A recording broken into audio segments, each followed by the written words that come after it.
Hi everyone, how are you doing? Welcome to our live stream Q&A session with Mark, Gerhard and Daniel Clough. We've got lots of great stuff to talk about this evening. We're going to be talking about the Squid of Fortune, we've got Solomon's Store, and we're going to be talking about micropayments in general. We've got a Twitter feed, so if you've got anything you want to say about the stream as we go, fire away, ask us questions. Guys, would you like to introduce yourselves?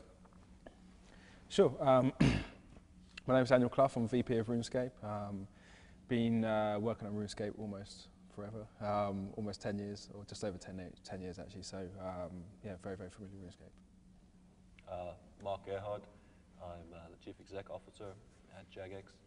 I've been at the helm for the last 4 years and a RuneScape player for about 6. Okay, brilliant.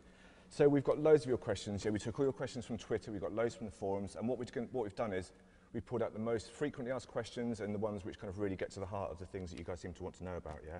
So I've got a load of questions right here. Should we get stuck in? Let's do it. Brilliant. Okay, so the first question then comes from Kyle Vasconcelos, and he would like to know, please explain in depth how microtransactions are helping you guys at Jagex to make the game better to the players. Reassure us that you're not just trying to line your own pockets and that you really care about the game and the community. Well, I think I want to open with saying we really care about the community and the game. We're certainly not trying to line our pockets, and I can give him and every other player every assurance that we're reinvesting this into the game, the studio, technology, and yeah, I mean, actions obviously speak louder than words. The team is now double the size it's ever been. We have a strong slate of content lined up, and yeah, you know, it's the first time in our history that we've invested this much into the product. Okay. So Trevor Radowitz from Facebook has said that Jagex has stated they've doubled the size of the RuneScape team and that micropayments help to give us a better content.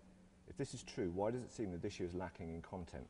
7 to 8 months have had updates that were either events or non-permanent content. Is this really the content we're now paying the extra money to fund? Yeah, I mean, I can take that one. I think that when you look at the overall types of updates we're doing, I mean, particularly, you know, we tend to update 3 times in a month, normally take a week off. So, you know, some of those updates have fallen on a week off. So I think we can understand how it looks like. Some of them are replacing content updates, but for example, in that example, it's not replacing an update, it's just replacing sort of a filler week. I think that it's not always about the frequency of the updates either. I think that some of the projects we've been tackling this year have been some of our most ambitious and biggest projects ever. I mean, the evolution of combat was one really good example of that. And I think also if you go back probably a couple of years, we've always been able to tackle one really big project a year. I mean, you've seen clans, dungeoneering, those are the types of projects which we tend to take on one per year. And I think this year already we've been working on the evolution of combat, which actually had probably about 20% of our whole team working on it at one point. But we're also doing things around, you know, botting initiatives, and you'll see the challenge system come out soon. So, you know, we're taking on, you know, bigger, more ambitious projects, and actually a number of them at any one time as well. Okay. Yeah, I mean, just to add to that almost, I mean, there's only 4 content developers who've been working on, you know, all of the micropayment type updates. You know, the core team has you know, almost, as I say, double the size of what it used to be, and remains unaffected. It's a very small team that's been doing these updates. Okay. So Trevor's also gone with another question, and this is something that's been echoed by a lot of other players as well, which is it's not so much about the Squid of Fortune itself, it's about the items that are actually on the Squid of Fortune. And so the question is, why can't XP lamps be removed from the Squid of Fortune? Pendants serve as a nice alternative and still require work, thus only serving as a bonus and not a method of buying experience. Would you consider removing XP lamps in the future? And if not, why not? Well, there's a lot of questions in that. Yeah. I'll take them one by one. So first of all, I suppose, why can't XP lamps be removed from Squid of Fortune? So I expect there's a player perception that there's hundreds of millions of players winning big XP lamps, and the high scores are now dominated by the results of Squid of Fortune. I mean, that's simply not true. And you know, the odds, the rarity of winning something really meaningful at a high level, either gold or XP, is actually quite small. And you know, that's been a very careful act of continuous balancing, both when we first started it, but also tuning it over time. So you know, there's just not that many people winning very big or I think was perceived as perhaps game distorting rewards. Hugely happy to hear that players like other ways of generating XP, and I think it's a smart idea to actually consume the content as well. But I think it's also about giving players choice, and again, at the end of the day, it's a random way of being rewarded, either by resources, gold. It's hard to abuse that system. Okay, so when people say that XP lamps are affecting like the balancing of the game, that's just not the case, you're saying? I mean, before we launched the Square of Fortune, we spent months looking at the types of the probability of being able to win those items, likely how many players would be using the Square of Fortune, which by the way is almost all of our players. So I think that we did a lot of work before we launched the content to try and anticipate how players were using it. I think that the way that they've been using it were quite in line with our anticipations as well. So I think that, and again, literally every single day we're looking at those types of stats to understand how many of these are being won, how many of them are being used, and I think we just want to reassure people that we're not, as Mark said, seeing them being won at the level I think that some players believe that they're being won and used at. Okay. I know that for a lot of people, one of the subjects that came up a lot was about the marketing behind Square of Fortune. I've got a question here. Why does Jagex insist on having weekly promotions for Square of Fortune and Solomon's General Store? It continually upsets the already fragile community. Would you consider decreasing the frequency of these promotions, and if not, why wouldn't you do that? Yeah, so that's a really good question. I think first of all, promotions and feature updates to Square of Fortune and Solomon's Store are really important. They're really important to keep making a piece of content fresh, and basically just to ensure that they remain successful. I think admittedly we went in pretty hard and fast with those promotions, and as the player pointed out, we're literally doing them almost every single week. So I think that we're currently reviewing that. I think that we've been experimenting in the last few months, trying to work out what feels right, taking on board feedback from players, and we've actually been having some discussions in the last couple of weeks about potentially decreasing that, also looking at other ways to be able to promote those features. So for example, one of the ideas we're looking at is to actually use some of the space within the Square of Fortune content itself to advertise these promotions, because ultimately when a player is using it, that's the best place for them to see the promotion. And then I think if we can make those work, then there won't quite be the need to have it in so many other places. So I think we definitely appreciate that feedback, and we're talking about it, and I think in the near future, you'll be able to see that change a little bit. So point taken, basically. Absolutely, yeah. Okay. So on a similar note, Dave J is on forums. He said more than half the updates in the past 3 months have been for microtransactions. Is this your vision of the future? I think that's one of the perceptions. As Daniel touched on earlier, we continue to do a content update every week or 3 weeks out of 4, and we were typically using the 4th week for the micropayment type content. I think what is important to say is that we don't see marketing as a substitute for content, and I think even when it comes to talking about the update of the week, we need to make sure that we get that balance right, and we talk about the quest first ahead of whatever Square of Fortune promotion or Solomon emote might be on that week. But perhaps because we put so much focus on that initially, it's created the perception that content's been diluted.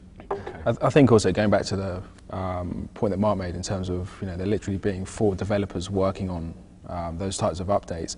For example, if over the period of 2 or 3 months you literally saw 70% game content updates, 30% microtransaction updates, it doesn't necessarily mean 30% of the team are working on it, particularly now that the Square of Fortune and the Solomon Store have been released. Actually keeping them, keeping them going and the promotions, etc. They don't necessarily take the same amount of time invested in them than the other content updates. I think that's sometimes a bit of a misconception that if it's 50-50, then it's 50-50 effort. It really is quite a small percentage of the team working on those things. Okay. Let's move on to IVP, the Jagex investors. They've been mentioned quite a lot. And Nate Zarembo had a question on Facebook, and he got a lot of likes for that, so we wanted to get this one in here. How much influence does Insight Venture Partners have on your recent decision to introduce and promote microtransactions? Absolutely none. Look, IVP's been an investor since 2005. Then, as well as today, they've let the management team decide the strategy and run the business. And I say that hasn't changed. We don't foresee it changing. It's the same team making the decisions. Dan's been in a key operational role really the last 10 years, and that hasn't changed. Okay. Yeah, I mean, the other thing as well is that I think we've been talking about microtransactions for probably 3-4 years. So I think that it's not, even though it's a new thing that we've released this year, we've been talking about them for a long time. So really the timing of them being released really I just come back to when we as a management team feel that it's the right time to do it within the game. Okay. So another thing we've seen quite a lot of recently that we haven't seen before is advertising in RuneScape, and I've got a question here about that. With the micropayments bringing more revenue to Jagex, will we see any attempts to bump up RuneScape's advertising campaign in order to bring in a new flux of players and potential new members? Yeah, and we have already, sorry. Yeah, I mean, it's really, really important for us, and actually it's been quite a big focus for the team. We've probably done more in the last 6 months than we've probably done in the last 2 or 3 years related to that. So actually some of our players within the UK or the US will have actually seen TV adverts for RuneScape recently. So we think it's really important to be able to, in order for RuneScape to be able to grow and to literally be here for another 10 years, we think it's really important for new players to be attracted to the game, and it's something that our team's working really, really hard on. Okay. Okay, I've got another question here about Squid of Fortune and Solomon's Store. Why do you keep promoting the Squid of Fortune and Solomon's Store instead of just raising membership prices? Wow. Look, so members have been the backbone of the game studio for, well, forever really. And we did do a price increase recently, which we kind of thought reflected the elevated production, quality, and increased effort anyway. But it seems unfair to me that it's just the members who continue to fund the game going forward. And we know that there's aspects of content that free players would be prepared to pay for, and perhaps the barrier of $7.95 a month for all of those benefits is just too much, and they prefer to make a small payment for all things that they really care about. So I think this is a far more democratic way of sharing the cost of RuneScape going forward, and also deliberately we want to keep the value of RuneScape, how to describe it? We want to keep it the most competitively priced game of its type and its quality in the industry. And I think, as I say, we also want to thank the members for their support to date, and do our very best to put a cap on that price. Okay, so we're going to be taking all your Twitter comments and Facebook comments, and we're going to be putting it to the guys in a minute. So we can kind of gather some of those together, we thought this is a good chance for us to shamelessly pimp and promote next week's Q&A session, which is all about bots in the game. This Friday's behind-the-scenes video was all about bot in eBay. You've probably seen it already, but just in case you haven't, we're going to take a break for 4 minutes. We're going to collect all your questions together, and yeah, so enjoy the video. Can we have the video, please?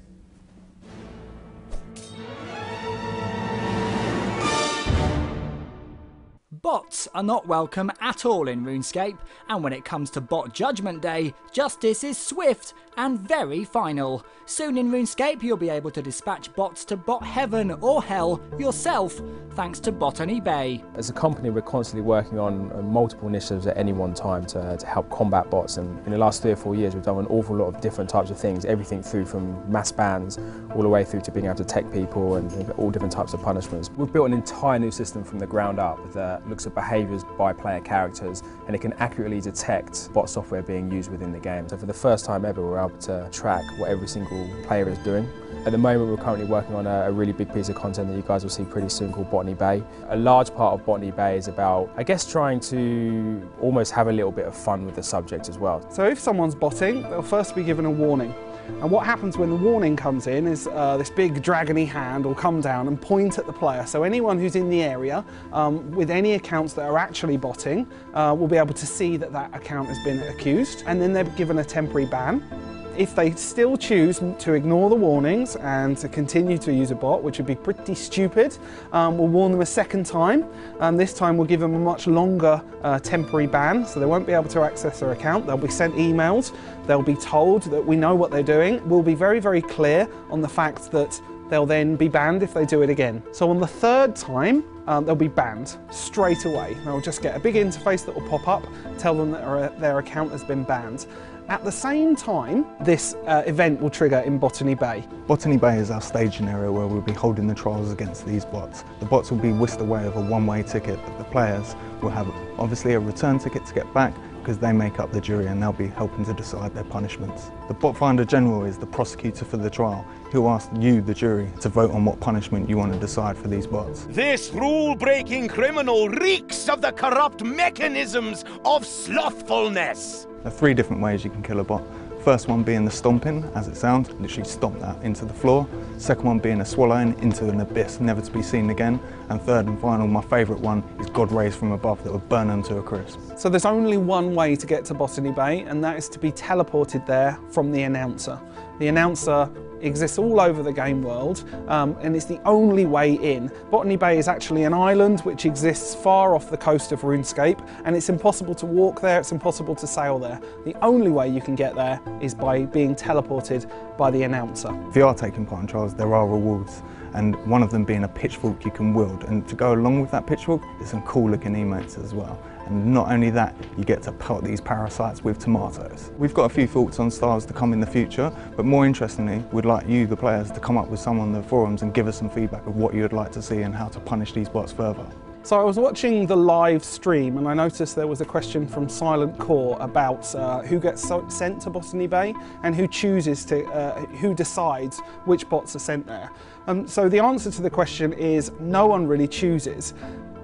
Basically, if a bot is caught and there is no account currently being trialled in Botany Bay, then that account will go straight to Botany Bay.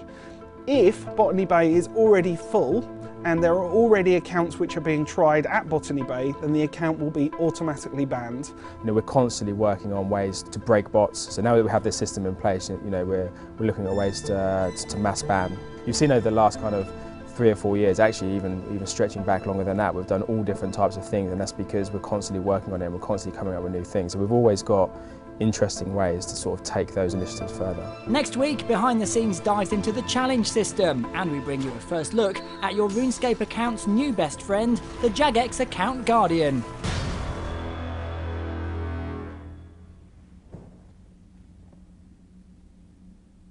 Love that video, still love it, still love it. You were very good in it, by the way, Daniel. Thank you. Thanks, man. Okay, so I've been given like a load of Twitter responses and stuff here, so we're going to crack on with it. Before we do, though, there's one question that's come up quite a lot on the Twitter, and I really want to just, let's put it to rest, let's get it out there. RuneFest 2012, what's happening? Yeah, so I think probably worth getting it out of the way straight away. We're not going to be doing RuneFest 2012, unfortunately. So look, we really love RuneScape. So RuneFest 2011, both me and Mark were there. I think it was great to interact with the players. Our whole development team, and actually, you know, the whole company had a really amazing time there. And it was great to interact with the players. We got a lot from it, and actually helped shape some of our content for the year as well. So I think that was really cool.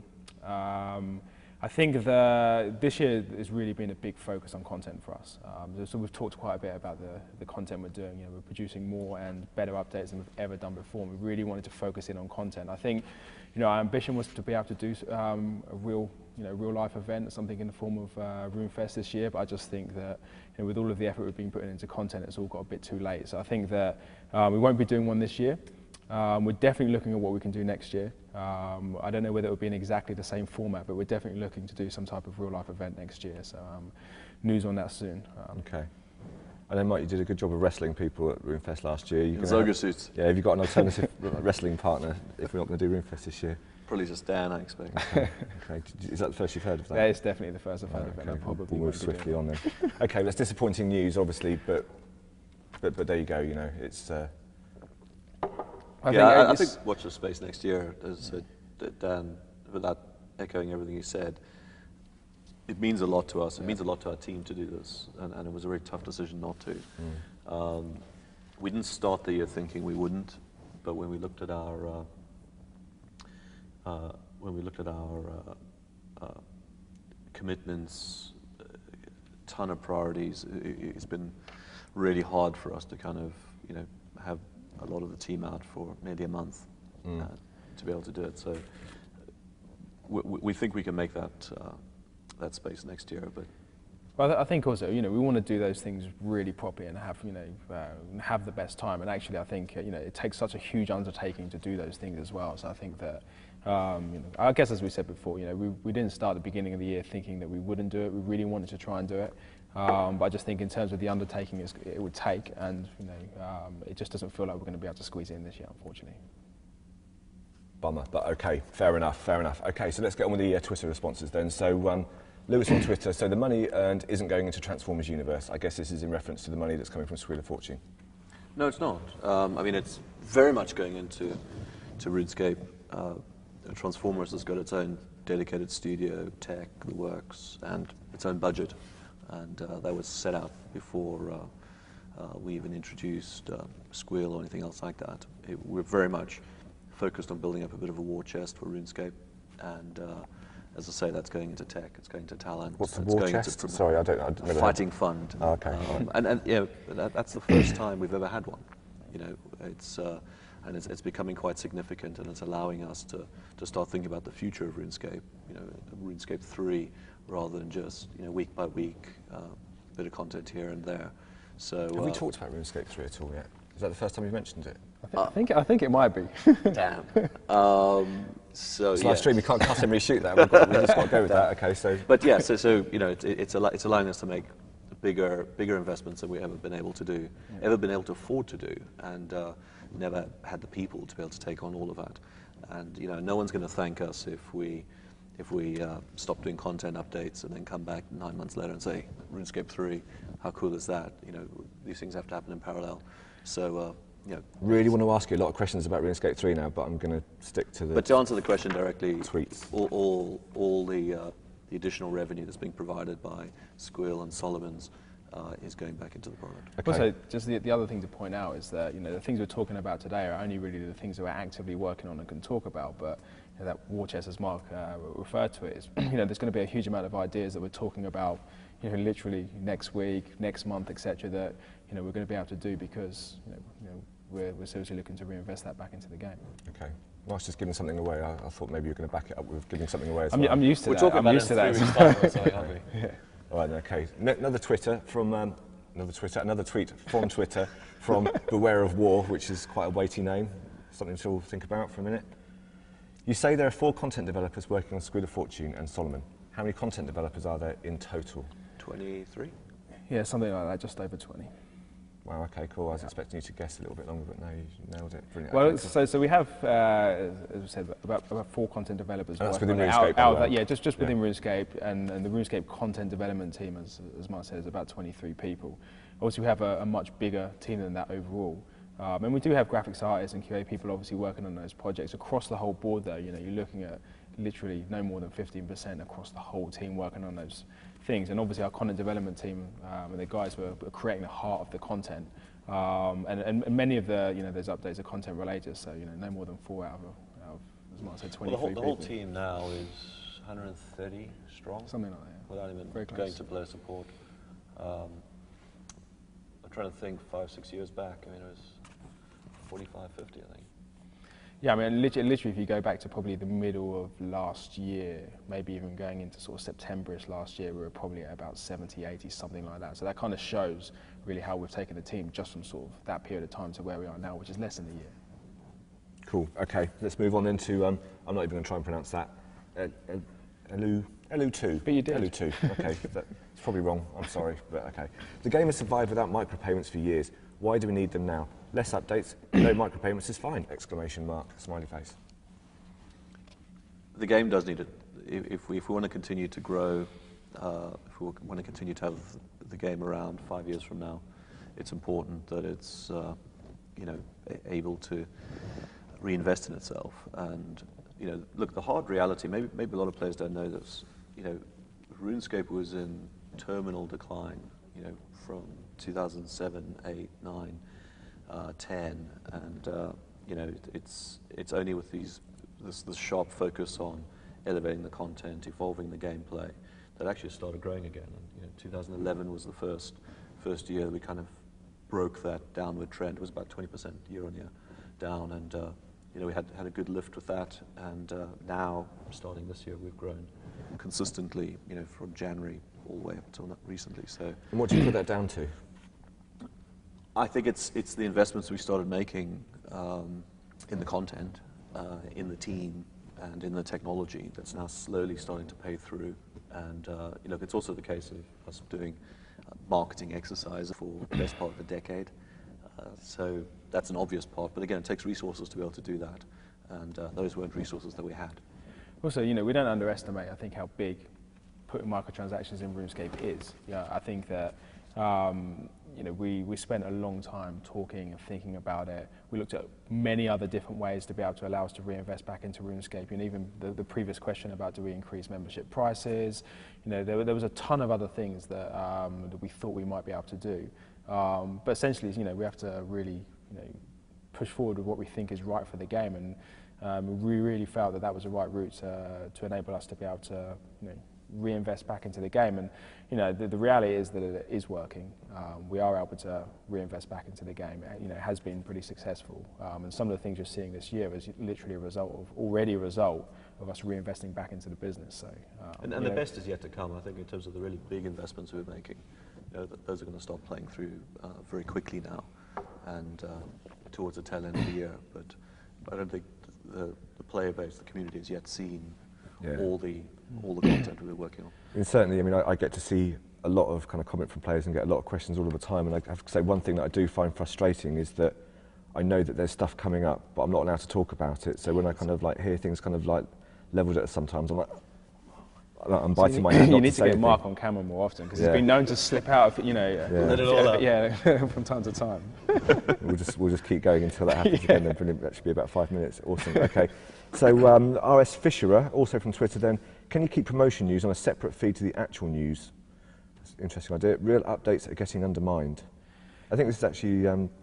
I've got another question along those sort of lines a bit later on, but if you want to give us a heads up now. Yeah, I think we're really thinking hard about how we promote these types of updates. I think particularly for the Square of Fortune, the more and more we can advertise on the Square of Fortune itself almost means that we don't need to do those things. We know that most of our players, over 90% of our members, over 80% of our overall players are using the Square of Fortune. So actually being able to advertise within that is the best way. And the team are working on that at the moment, and that obviously negates some of the need to be able to do the advertising on the website. Solomon Store is a little bit tricky because you're not using it every single day like you do the Square of Fortune. So again, as a result of the feedback from the players in the last few weeks, we're looking at other ways to be able to advertise that effectively without it always needing to be, you look on the front page and half the news stories are related to microtransaction updates, and again, it's really us trying to feel out what's right and what's effective. And I think even, I don't know if it's it's something that's definitely been mentioned in the past by players, is sometimes for the week that we're doing a big content update, sometimes that news post can even be below the update for a promotion, for example. And again, the team have taken that on board, and I think we're going to be able to do some good things around that in the future. And I think literally in not too long a period of time, people are going to be feeling better about how we're advertising those things, particularly on the website. And we'll look for more elegant and less intrusive ways to be able to advertise those promotions. Yeah, and it is a learning process, and obviously this feedback and suggestions like that really help us refine it going forward. Okay, well, let's hope we get some more corkers in this evening then. Okay, I'm going to go back to questions in a minute. I've got a couple more. First of all, this is a Wilderness Guardians t-shirt. Yes, I am showing the love for Wilderness Guardians. It was given to me after RuneFest a couple of years ago, and I've treasured it ever since. So yeah, I thought I'd wear it this evening. Hello, Wilderness Guardians. Also, why are CEOs always called Mark or Steve? That really is a question. I've never thought about that. You didn't get your name changed by Depol or anything when you... Well, apparently my dad said I was meant to be a girl, so it would have been Michelle, but... Okay. I've never heard of a CEO called Michelle. Thank God I'm a boy. I don't know what to say to that. I guess so. Okay. What do you plan on doing with the company if or when you retire? I tell you, retirement is very far from my mind. I would love to believe that the team and I are still here 10 years from now and continuing to grow this great game and you know, being a big part of people's lives and their entertainment for years to come. So not golf then? I don't play golf. Okay, well, I'm not brilliant. particularly good at it, shall I Okay, say. fair enough, fair enough. Okay, right, let's get back to the questions from the forums. So let's have a look then. Why do you not consider selling spins, oh this is a corker for a start, why do you not consider selling spins as a form of selling XP and gold? Let's face it, people don't buy spins for cosmetic items, they buy it for lamps. Why do you say you're not selling XP when you are? Basically, how is this not real world trading? Well, look, again, there's lots of questions within that. It's not true to say people don't buy spins for cosmetic items. The Squeal of Neptune promotion we did was one of the, if not the, most successful promotion we've done to date. So quite clearly there's appreciation of that. I can see why a lot of players focus on the XP and the gold aspect of it, but the whole idea with Squeal was a democratized, a random way of providing resources in game, and you know, to help players, encourage players to appreciate and try more content too. So yeah, you know, I think a lot of focus has been given to XP specifically, but you know, as I say, XP is only a portion of that. My belief is that because it's random, you know, and crucially, we give every player free spins and the opportunity to earn more free spins, and obviously members get even more free spins. You know, the likelihood or the chance, the probability that you could win, you know, whatever, 20 million GP on your first free spin versus me on my 100 is pretty much the same. I mean, clearly I can increase the odds by having more chances at it, but I can also get those free spins in game.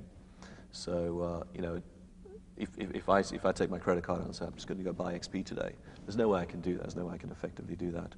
And you know, I think that's a big part of maintaining the balance, if not the integrity, of the system. Right. Okay. Yeah, I think also when in the past when we've talked about selling, you know, or we've responded to questions about selling XP and gold, you know, we've really thought about, you know, we've really talked about it in respect to, you know, people directly being able to purchase it. And look, we see that even happen outside of the game. We don't like it. We know that it unbalances the game, etc. So, you know, before, you know, as we're sitting down and we're designing these pieces of content, you know, we really looked hard at it. I mean, I don't want to sort of underestimate that. We literally for months we were looking at spreadsheets, looking to see how we anticipated it being used. So, you know, as Mark said, the mechanic and the probability on the Squeal of Fortune really does mean that we can maintain the balance of the game. And, you know, literally almost every single day since we've launched the Squeal of Fortune, we've been looking at those stats and looking at those numbers, and you know, we're seeing it play out how we expected to see it play out, and really that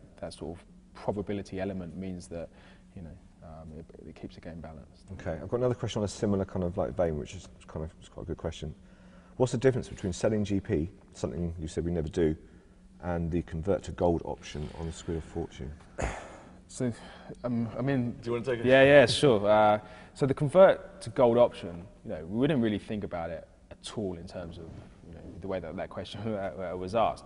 Really, you know, whenever we launch pieces of content and updates in the game, you know, we monitor really closely how players are using it. And one of the things we were seeing people gripe about was, you know, they were getting rewards that they either didn't like or didn't want. So they were either dumping them, or it was clogging up their inventory. They had to go and sell them.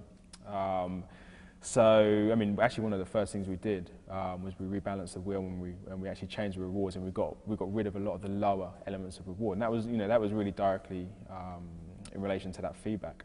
But we kind of, you know, came up with the idea of allowing players to convert them to GP. It's just a quick and easy way to remove the frustration of having your, yeah, exactly. So it was really a convenience thing. So, you know, really that was the number one reason that we did that. And again, you know, if you're looking to buy gold directly, then it's really an uneconomical way to do it, you know, via that fashion. It really isn't what it's supposed to be used for at all, and it's not a particularly good way of doing it anyway. Yeah, I mean, look, if you were to sell those items on the Grand Exchange, you'd actually make more money. You know, and it's as simple as that. You take a haircut by saying, just convert to gold. We give you the convenience, but you're taxed for the convenience, so to speak. Okay, okay. Right, next up then, we've got a question about bank boosters from Solomon's Store. That's quite hard to say. Bank boosters in Solomon's Store. And it comes from Nicotix, and he asks, recently, bank boosters were added to Solomon's shop. You promised Solomon's General Store would remain cosmetic only, but you can see these bank boosters as gameplay enhancers. Will you be adding more things to Solomon's Store like the bank boosters, and if yes, will they also become available at the loyalty shop? Who's going to take that? Either. So, I mean, I think Solomon's, for us, we see Solomon's as cosmetic, and I think I'd say convenience too. Again, I come to the point of what we're not going to do. We're not going to sell 100 rune coins for X million gold or XP or anything like that. But if there's a way we can allow you to appreciate other parts of the content, or give you some sort of usability improvements, then that might be an option. I mean, to one of my early points, this is the exact example of content an aspect of content that free players are now paying for, which was one of the small aspects of members, one of members' benefits. So, the uptake of extra bank space has been hugely popular. We're seeing a lot of free players buy it. Having said that, look, members have always got more bank space than free players historically, and I think this is a great example, as I say, where the free players who go, I'm not going to subscribe because I don't need all of that, or I want all those skills, all that content, but I really like that and I really like that. Get a bit more choice. Okay. Nicotix, if you're watching and you've, in fact, if anyone's asked any questions, you've got a response at all, at RuneScape on Twitter, let us know what you think. That would be really good. And hopefully Simon will be running over here with a load more of your tweets any second. But meanwhile, there's the rune coins question. Can we have a way, can we have a way to gain rune coins through gameplay along the same lines as random or free spin tickets? Yeah, I mean, we're not looking to allow rune coins to be earned within the game via gameplay. That's not something that's in our current plans. I mean, I think probably, linked to that, and probably going back to the question before, is that, we have been looking at ways to make bank space and potentially other things available via the loyalty store, maybe even using loyalty points, converting them to rune coins. So we're looking at a lot of those types of things, and we're seeing if we can make those happen. But in terms of rune coins being generated via gameplay, we don't really envisage that in our plans. Yeah, no, the more, as Dan touched on, very happy if it's a benefit for long-standing membership or loyalty. But less so in terms of gameplay. I think we've been try to be as generous as we can, as even with Squeal, where we give a significant amount of free spins. Obviously, if we were just commercially minded, we wouldn't, nor allow other ways of earning it. But I think with rune coins specifically, that it's either by some sort of trade mechanism, loyalty points, or just straight cash is probably all we need. Okay. Also, I think it's worth making the point that we really are looking at the forums, and we're looking at what players are suggesting. So I think if the players do have any suggestions around anything like that, Wheel of Fortune, Solomon's Store, etc., we're looking at those on a pretty regular basis. So we'll keep looking at them and seeing what we can put in. Okay. In a recent news post, Mark, you talked about 90% of RS members being in support of Squeal of Fortune. How did you come by that number, and what's the working out there? So I think perhaps the important point to make is, rather than support Squeal of Fortune, it's utilize. We see, when we launched the service, 90% of our members were using it every day. We're redeeming their free spins. That's still the case today, and slightly less than that, free players. So yeah, I think for me, I took the measure that, look, if people are using it, it has to such an extent, it's probably the most used bit of content we've ever produced. It's got a place in game, whether the definition is supporting, utilize, is probably more open to interpretation. Okay, so really what you meant was 90% of RS members utilise Squeal of Fortune. Indeed. Perfect. Okay, so we've had Squeal of Fortune, we've had Solomon's Store. What's next? just to put that into the question I have here, what are your plans for Solomon, and will it remain oh no, I'm going to go back a question. I've got too many questions here. Basically, what is next for microtransactions? So you've done School of Fortune, you've done Solomon Store. Do you plan to bring in more micropayment-based mechanisms? I can answer. Yeah, definitely. No, I think we've got the mechanisms we need. We're not looking at additional ways of introducing micropayments. I think, yeah, we've got the mechanics we need, and we'll build on that. I mean, clearly there'll be Solomon promotions, and there'll be similar things to Squeal of Neptune or whatever else from time to time. But they'll be building on existing mechanics rather than introducing new mechanics. I think we've got pretty much what we need. Okay, so there's nothing else coming in the foreseeable future? Not to the best of our knowledge. Okay. Yeah, but there isn't anything in our current plans to do. Okay. How long do you look ahead when it comes to planning? I mean, typically for the whole game, we tend to look probably about a year out. I think particularly around kind of promotions and stuff like that for the Wheel of Fortune and the Solomon Store, we probably have a 3 to 4 month outlook. But look, new microtransaction mechanics or elements would kind of fall within that year outlook. So yeah, that's what we tend to think about in terms of our current plans. Yeah, okay. Probably some of the technology aspects sometimes can even take years, depending what they are. Okay. So, talking Solomon Store, what are your future plans for Solomon, and will it remain a cosmetic-only shop? That's the question I wanted to ask you a minute ago. Yeah. So, yeah, I mean, I think cosmetic and convenience. Yeah, and look, cosmetic and utilise. Sometimes, we really try and express what what we mean to say, and sometimes we don't get it 100% right, or we might say something that's interpreted slightly different. I think going forward for Solomon Store, we'll look to continue to add cosmetic items. So we have a lot of cool things in the pipeline, hairstyles. We even have some stuff related to pets and some other really cool ideas as well. So it's very much going to be cosmetic and convenience focused. I think probably where the question was coming from, are we looking to add any game accelerating and enhancing elements to the store? And going back to the question that we answered before, that would be a very direct way of being able to buy those things, and that's not something we feel is right for the game. We feel that it would unbalance the game, so it's pretty much squarely just going to be cosmetic and convenience related items. Okay. Now I've got one from Stella Boots here, which is about, again, it's about items that you put on the Squid of Fortune. It's a concern about basically having to spin the Squid of Fortune to be able to kind of really progress in the game. The question is, can you reassure the players that you'll never put the highest tier weapons or armour on the Squid of Fortune or into the Solomon's General Store? My concern is that a new max armour will be created for just that purpose, or a spell that is more powerful than anything available by trading in game. I'm fairly certain you understand what a bad idea, this is a long question, I'm fairly certain you understand what a bad idea it would be, but would like to hear your thoughts on it. I'll let you say that. Absolutely not. So we wouldn't introduce anything that's not in game, or no. So no new class of armor or uber spell that can only be got on the store or on Squill. Okay. So we've actually, you guys, I remember many meetings on this topic, going back months, if not a year or more, where Dan and team actually said, look, one of the guiding principles of this is that we're not going to do that. And yeah, I can't imagine that changing. Okay.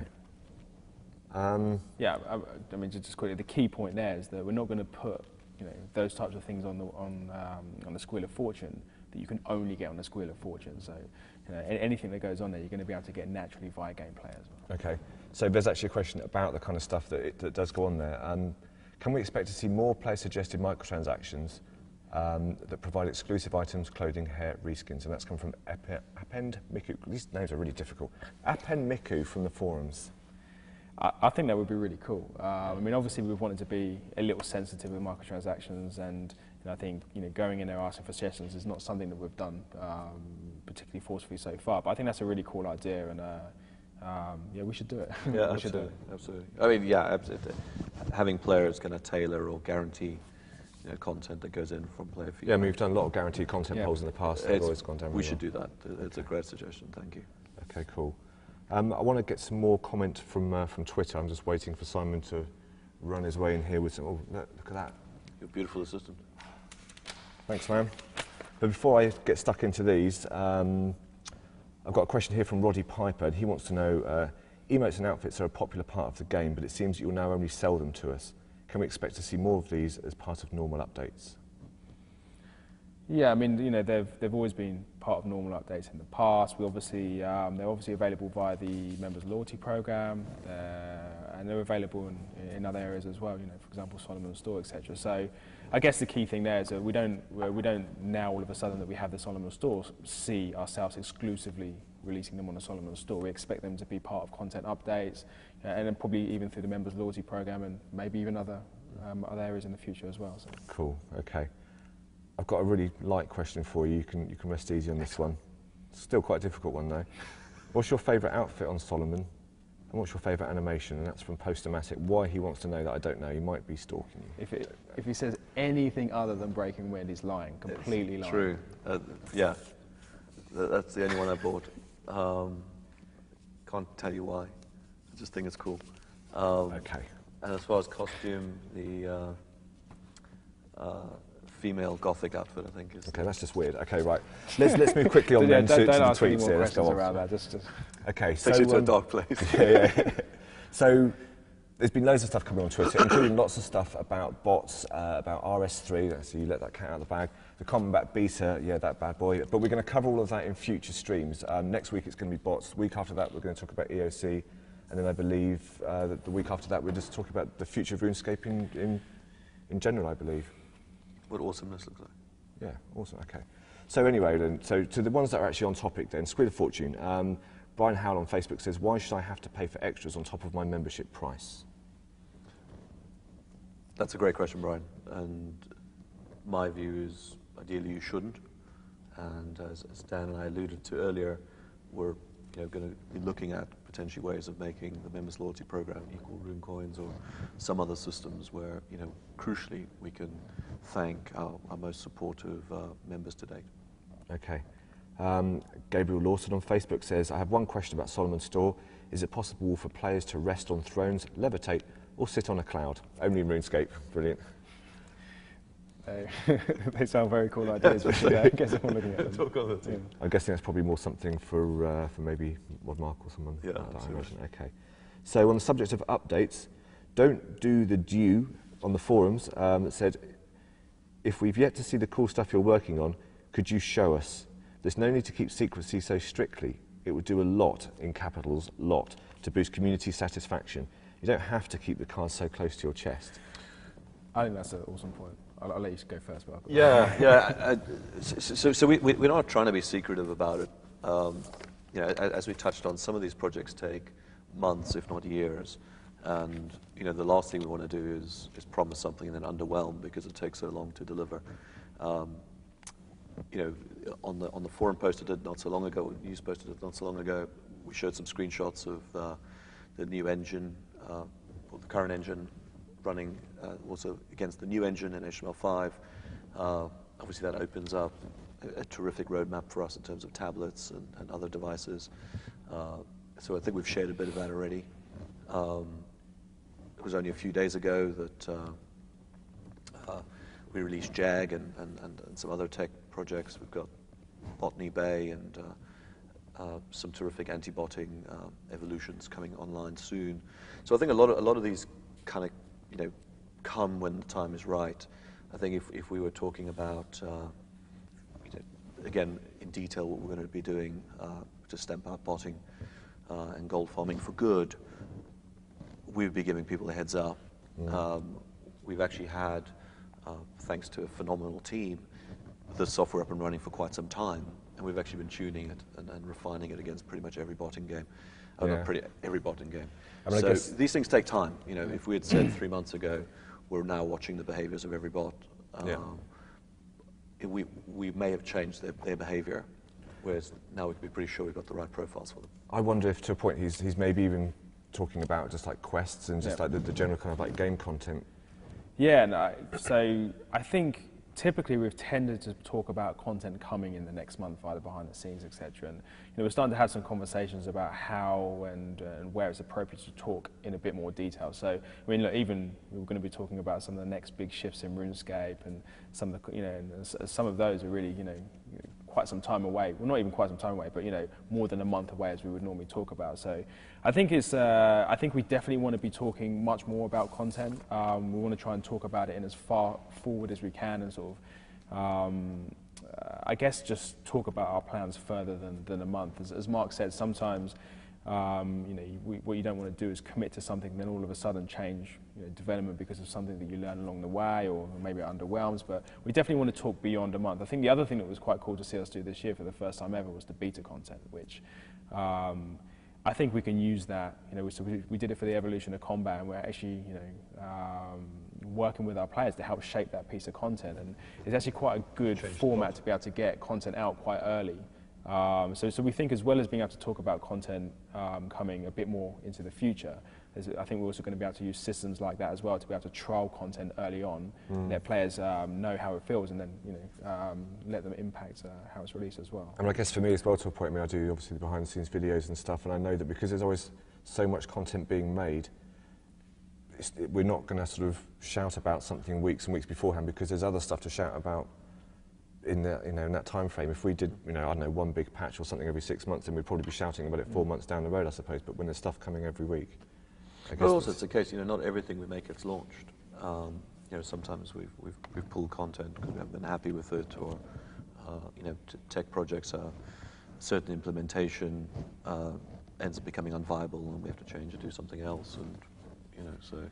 I kind of guess the point is, we're not trying to keep our cards close to our chest just to frustrate people or annoy people or anything. And we actually think we can be talking about content that's coming further down the road. I'd really like us to do that. I think we expect us to do that. Cool. Okay.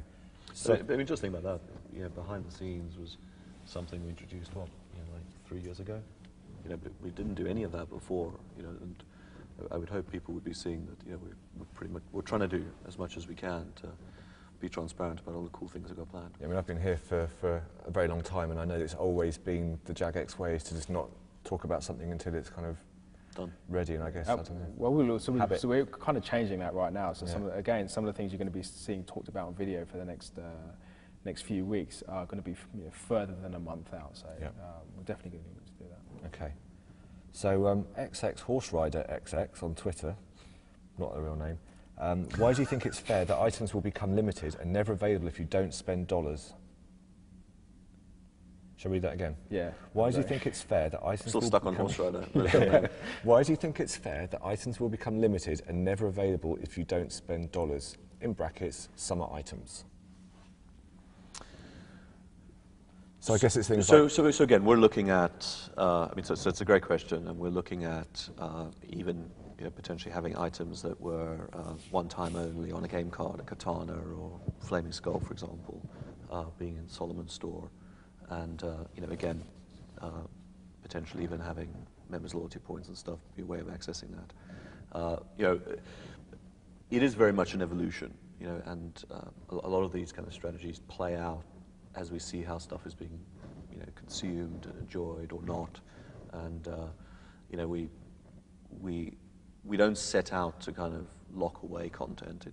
It's made with a lot of love and a ton of effort, and where possible, we want to try and keep it in the game as long as possible. So, if we can find other ways to make it accessible, we would. But it's also kind of balancing all the priorities and the conflicting objectives. I can appreciate how, if you're a completionist and you want to have every single item in the game, as I know a lot of people do, I can see how that would be something that would kind of be a bit... Sure, look, and there'll be some items which, are rare for exactly that reason. And, I mean, we could obviously make more blue party hats or pink ones if we wanted to, but that would undermine the value of them now. And, there's a certain cachet and prestige to having them. So, we're also very respectful of that. And, not looking to put a blue tradable party hat on the Solomon store for exactly that reason. Okay. Why were there so few? Why were there so few updates over the summer? Was it really because of all the amount of developers working on the EOC? Was the Squid of Fortune or Solomon's General Store affecting that as well?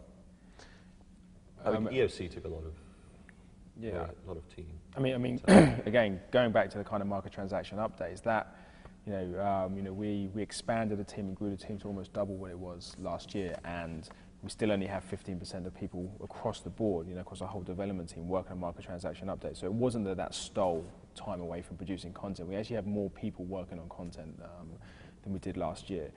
So production values are higher.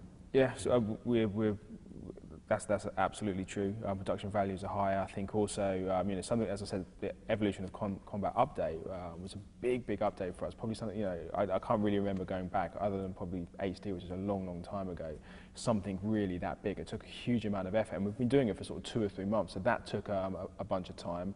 And as I said, earlier on, we're doing things like Jag and the bot stuff, and we're doing a lot of things at the same time. So, I think we can appreciate that, if you're looking at it from a player's perspective, we've got to try and figure, fix this and talk a bit more about all of the other things we're doing around the side. If I think, this conversation actually is kind of making us aware that from a player's perception, we can see that, how it looks sometimes. But there's so much stuff going on internally around, that.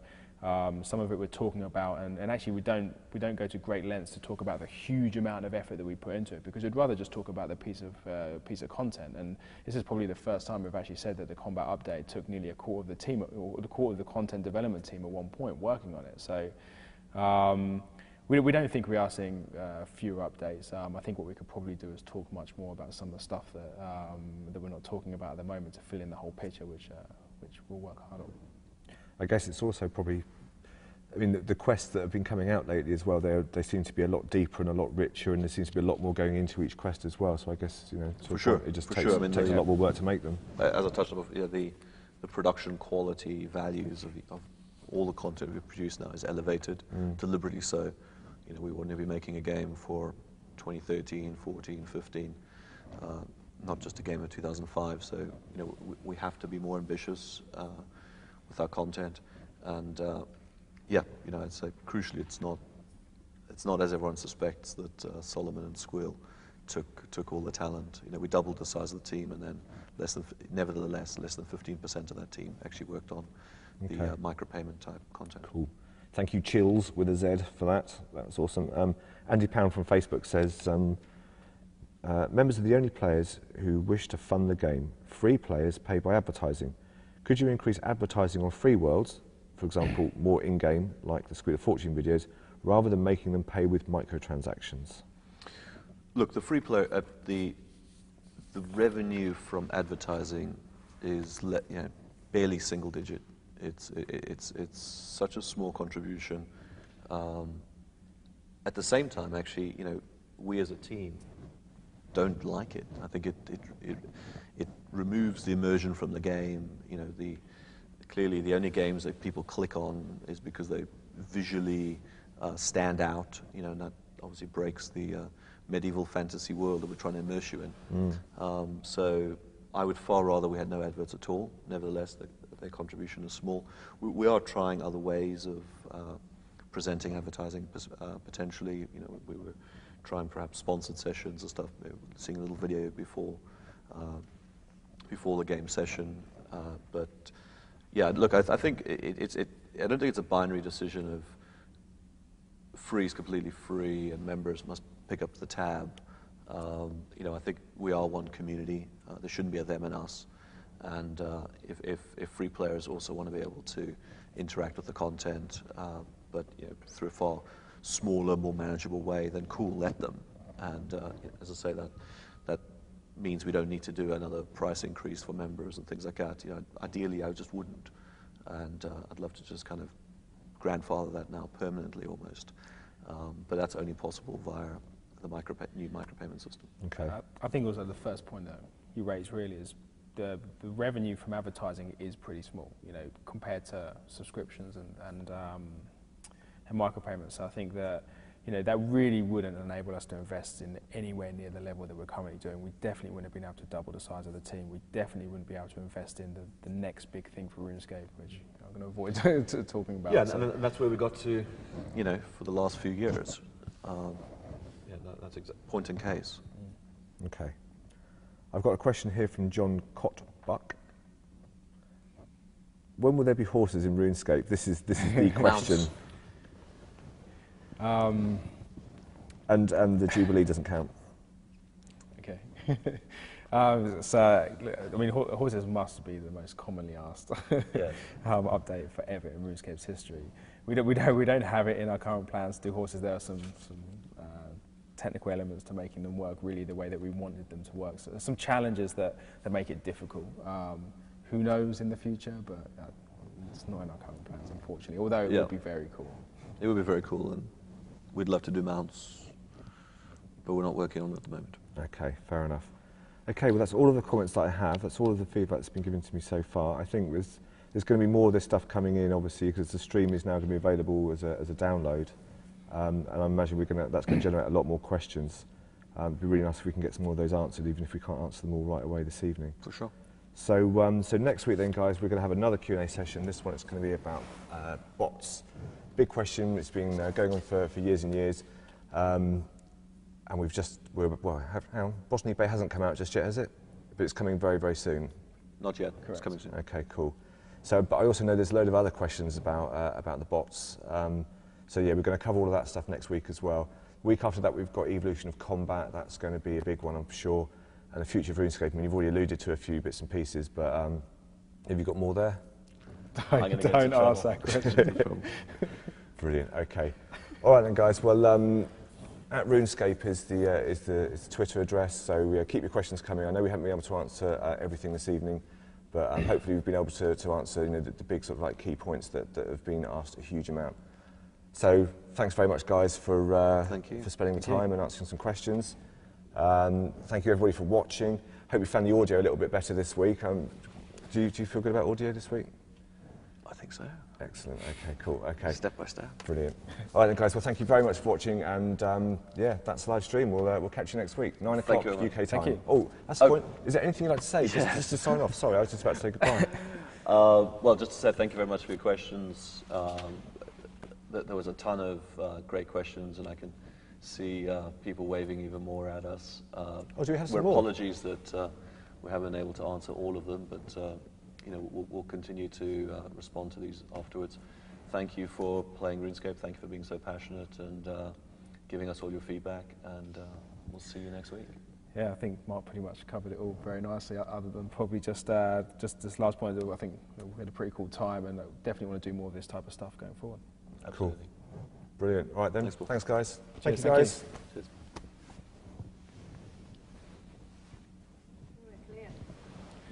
Something like paper shuffling at the end, like the news. I thought you